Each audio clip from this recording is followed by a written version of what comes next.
Amém.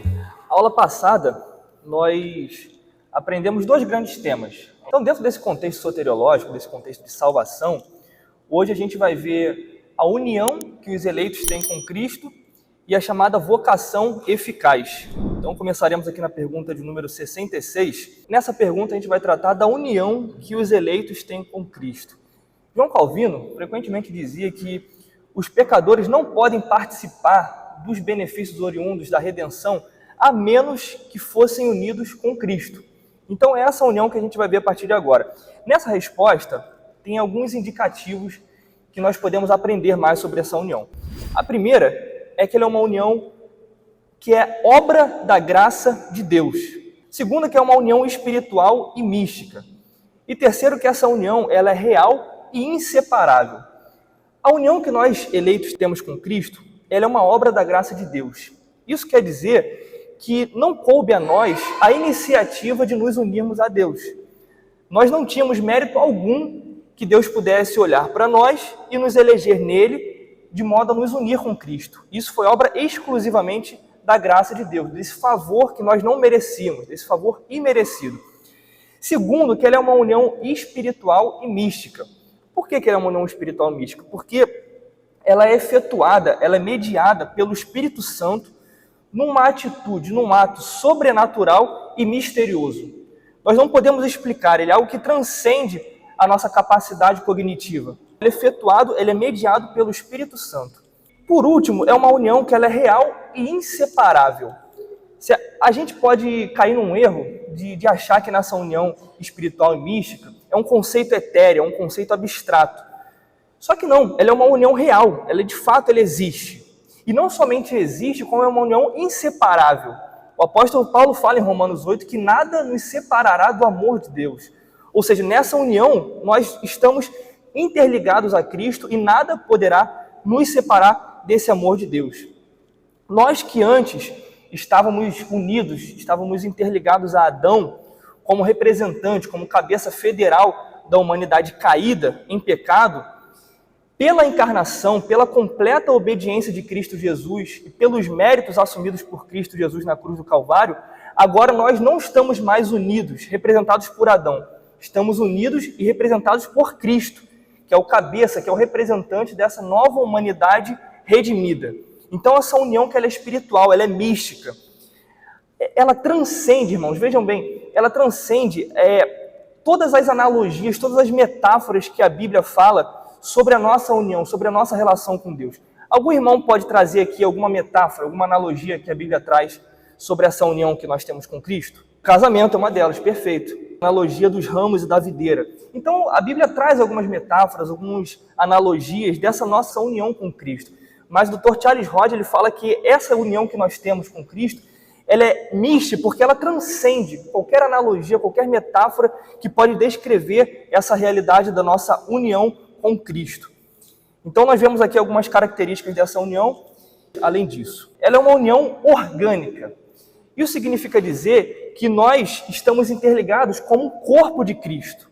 Cristo que é o nosso cabeça e nós somos o corpo.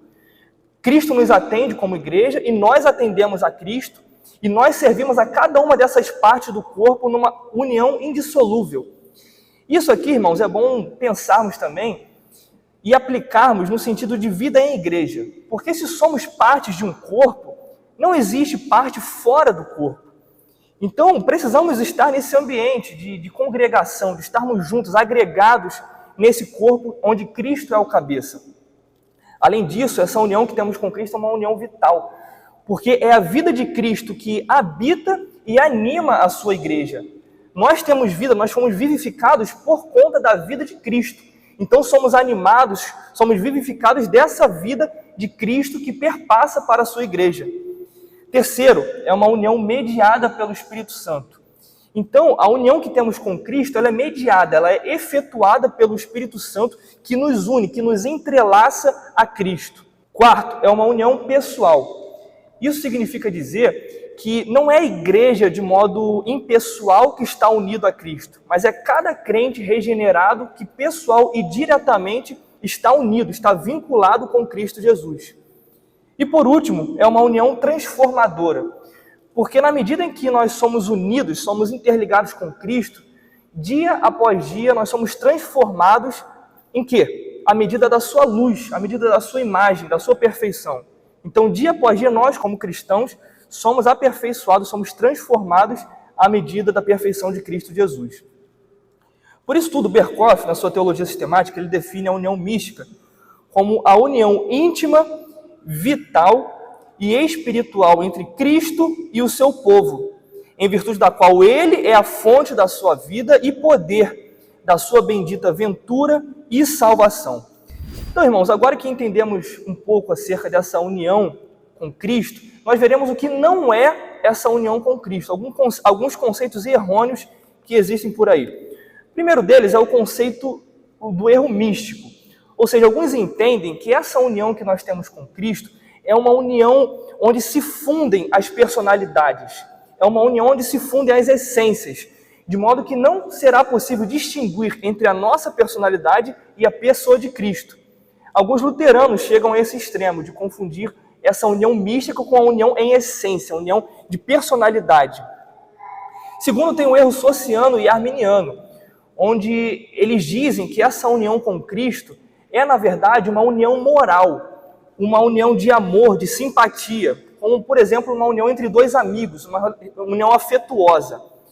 É uma união errada, é um conceito errado, porque nós vimos que Cristo ele está interligado com a sua igreja. Cristo em nós, esperança da glória. Então, mais um erro sobre esse conceito de união mística. E por último, o erro sacramentário, capitaneado pela Igreja Católica, que diz que a graça de Deus é algo substancial, que é depositado na igreja e que pode ser transmitido nos sacramentos. E isso é um conceito errado, porque os sacramentos não são responsáveis por nos unir a Cristo. É o contrário, porque somos unidos a Cristo que participamos dos sacramentos. Sacramento algum pode efetuar essa nossa união com Cristo. Vamos para a pergunta agora de número 67. Então, quando nós tratamos de vocação ou chamada eficaz, nós queremos dizer, nós nos referimos ao que Deus realmente faz quando Ele intervém numa pessoa para levá-la, para chamá-la à fé. Como essa resposta é um pouco grande e bem rica doutrinariamente, nós veremos ela em três partes. A primeira parte dessa resposta diz assim: vocação eficaz é obra do poder e graça onipotente de Deus, pela qual do seu livre e especial amor para com os eleitos, sem que nada neles os leve a isso. Então, o primeiro ponto que nós destacamos aqui nessa resposta é que essa vocação, essa chamada eficaz que Deus faz aos seus eleitos, ela é uma obra do seu poder e graça. Isso quer dizer, irmãos, que sem um poder absoluto, nenhum pecador que estava morto em seus pecados e delitos poderia ser chamado à vida. Então isso é uma obra poderosa do poder onipotente de Deus. E não só do seu poder, mas da sua graça. Porque assim como nós falamos no início da aula, nós não tínhamos nada em nós, nenhuma obra, nenhum mérito capaz de atrair, de justificar essa chamada e vocação de Deus. Então essa vocação, primeiramente, é uma obra do poder e da graça onipotente de Deus. Segundo ponto, que essa chamada ela é livre e especial do amor de Deus. Ela é livre e especial porque Deus não estava obrigado a nos amar, a nos chamar, a nos vocacionar. Deus não sentia necessitado disso. Deus não estava sob obrigação qualquer de realizar essa chamada e essa vocação em nós. Isso faz parte do seu amor livre. Ou seja, foi da vontade livre, desimpedida, desembaraçada de Deus que nos chamou eficazmente. E terceiro, que ele fez isso sem que nada nos eleitos levasse Deus a fazer isso. Isso é o que na teologia reformada nós chamamos de monergismo. A palavra monergismo ela contém o prefixo mon, que significa um, e ergon, que significa obra. Então, é uma obra realizada por uma pessoa que é Deus. Então, nós não participamos ativamente disso. Nós não contribuímos, não cooperamos com essa chamada, com essa vocação eficaz de Deus. Porque é Deus e somente Ele que olha para nós no estado morto, no estado caído e decide nos chamar, decide nos vocacionar, decide nos unir a Cristo. Diferentemente dos arminianos, que acreditam no sinergismo. Ou seja, eles cooperam, eles ajudam mais ou menos Deus nessa espécie de regeneração. Então nós que acreditamos na regeneração monergística, acreditamos que fomos chamados mediante o Espírito Santo que mudou a disposição do nosso coração, que outrora era um coração caído, era uma vontade caída, contaminada pelos efeitos da queda, pelos efeitos do pecado. Então o Espírito Santo nos vivifica, ele muda a disposição do nosso coração, da nossa mente, a ponto que nós passamos a amar, a obedecer, e não somente isso, mas a querer obedecer a Deus, a sua lei, e querer agradar a sua vontade. Então isso que nós chamamos de regeneração monergística, diferentemente, mais uma vez, dos arminianos que acreditam no sinergismo, que eles primeiro, eles creem para depois serem regenerados, para depois nascer de novo. Só que, irmãos, parem para pensar, se assim realmente fosse, nós estaríamos numa total desesperança. Porque nós que antes estávamos mortos em nossos delitos, em nossos pecados, a última coisa que nós queríamos é estarmos perto de Deus. Nós odiávamos a Deus. Quem está na escuridão odeia a luz. Ele quer continuar nas suas práticas pecaminosas, profanas. Então, por si só, ele não consegue crer, não consegue buscar a Deus, sem que antes ele seja vivificado e modificada a disposição do seu coração. Por quê? Porque, afinal de contas, a regeneração ela precede a fé. Primeiro somos regenerados, primeiro somos transformados, vivificados, para depois crermos. Fé essa, diga-se de passagem, que não vem de nós, é dom de Deus. Nem mesmo a fé que nós cremos em Deus, ela vem de nós. Foi uma dádiva, foi um dom gratuito de Deus. Efésios 2, Paulo vai dizer que Deus ele nos chama quando nós estávamos ainda em nossos delitos, em nossos pecados, estávamos mortos. E morto, irmão, não tem vontade, morto não coopera, morto não ajuda. O morto ele simplesmente é vivificado pelo poder transformador e vivificador de Deus. Segunda parte dessa resposta é que Deus, no tempo aceitável, os convida e atrai a Jesus Cristo pela sua palavra e pelo seu Espírito. Irmãos, quando é que Deus traz os seus eleitos para si por intermédio de Cristo? A resposta diz, no tempo aceitável. Nós não sabemos o momento. Pode ser na infância, pode ser na adolescência, na juventude, na maturidade, pode ser um pouco antes da morte, como nós vemos no ladrão da cruz, mas o fato é que no tempo aceitável, designado por Deus e que somente Ele sabe, é que esses eleitos eles serão chamados, eles serão convidados e atraídos a Cristo Jesus. Isso serve de consolo para a gente, porque muitas vezes no afã, no intuito de querermos ver a salvação de algum parente, de algum amigo, e pregando incessantemente e orando por ele, caímos na desesperança, caímos na ansiedade. Então, caramba, quando é que a pessoa será salva? Quando é que meu marido, quando é que minha esposa, quando é que meu familiar será salvo? Eu prego, eu oro por ele, mas nada.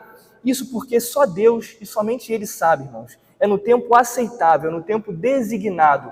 Mas a nós, como cristãos, compete o quê? A pregação do Evangelho e a oração para que Deus ilumine, para que Deus abra os olhos dessa pessoa. E Deus ele realiza o seu chamado eficaz, como vemos aqui, através da palavra e do seu Espírito. Isso significa dizer que o Espírito Santo, ele opera, ele age através da pregação do Evangelho.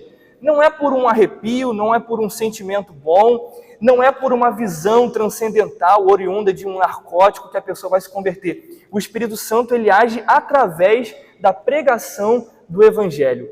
E é justamente por isso que a nós, como igreja, compete a pregação do Evangelho, já que esse foi o meio ordinário que Deus designou para que a pessoa alcançasse a fé que o próprio Deus lhe dera. Terceira parte dessa resposta. Como é que essa chamada, como é que essa vocação eficaz se dá?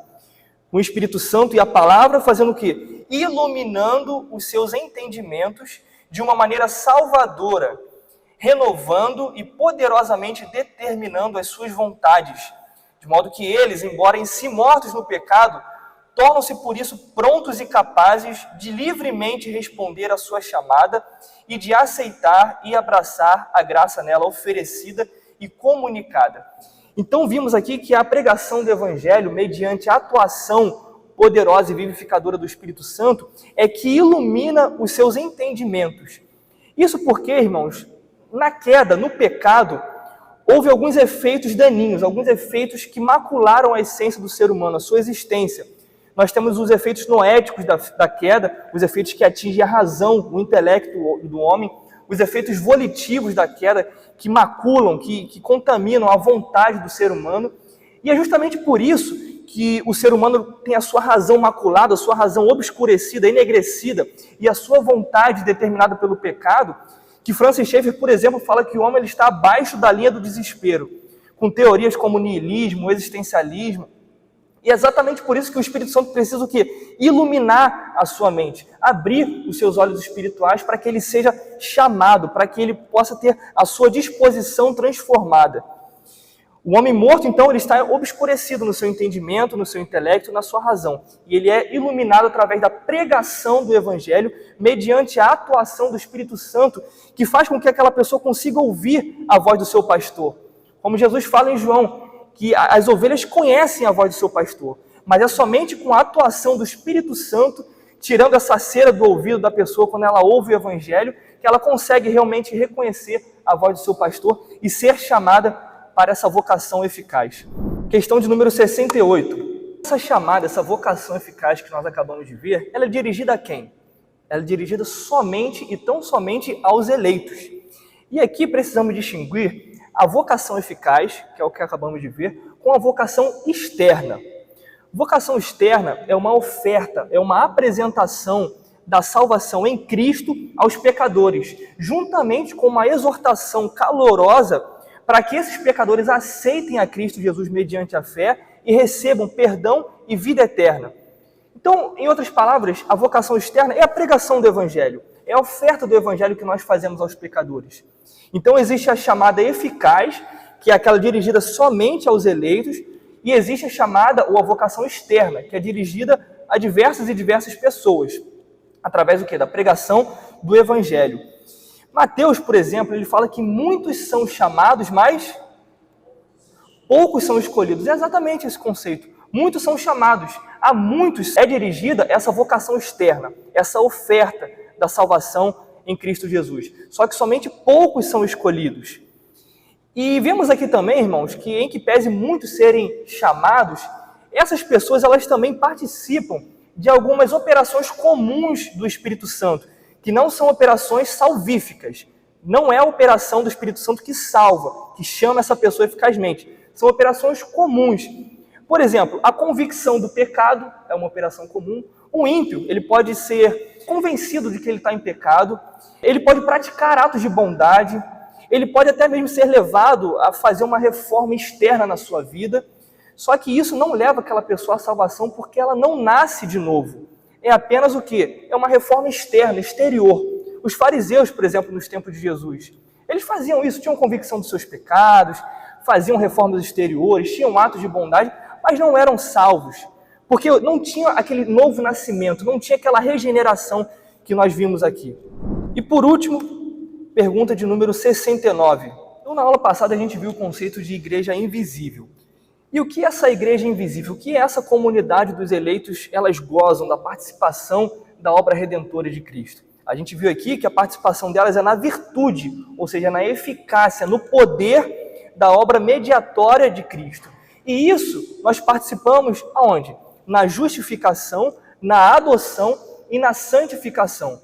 E, irmãos, aqui eu não vou dar grandes detalhes, porque essa pergunta, na verdade, é um prelúdio para as perguntas de número 70 a 81, que tratarão especificamente desses três temas: justificação, adoção e santificação. Mas o que precisamos saber aqui é que quando somos chamados eficazmente, quando somos unidos com Cristo nessa união pessoal, real, espiritual e mística, nós usufruímos da participação mediatória de Cristo, como? Sendo justificados, sendo adotados e dia após dia progressivamente santificados em Cristo. E à guisa de conclusão, Stephen Nichols, no seu livro Tempo de Confiança, ele afirma o seguinte: estar em Cristo significa que participamos de todos os benefícios dele. Até quando Cristo estava sendo removido da cruz, o Pai cuidava dele. E na ressurreição, o Pai o exaltou e derramou sobre ele todo o seu amor e tudo que ele tem a oferecer. Somos co-herdeiros com ele. O que significa estar em Cristo? Significa ser abençoado acima de toda medida, abençoado acima de toda compreensão. Então, irmãos, se na união que temos com Cristo, nós morremos com Ele, nós ressuscitamos com Ele, e nós estamos assentados nas regiões celestiais, nós gozamos de todas as bênçãos também conquistadas por Cristo na cruz do Calvário. Como Stephen Nichols diz, nós somos co-herdeiros Nós herdamos essas bênçãos do Evangelho juntamente com Cristo. Isso serve de muito consolo, de muita esperança para nós nesses dias tão difíceis. Finalizando, algum irmão tem algum comentário, alguma pergunta? Quer acrescentar algo? Não? Então vamos orar.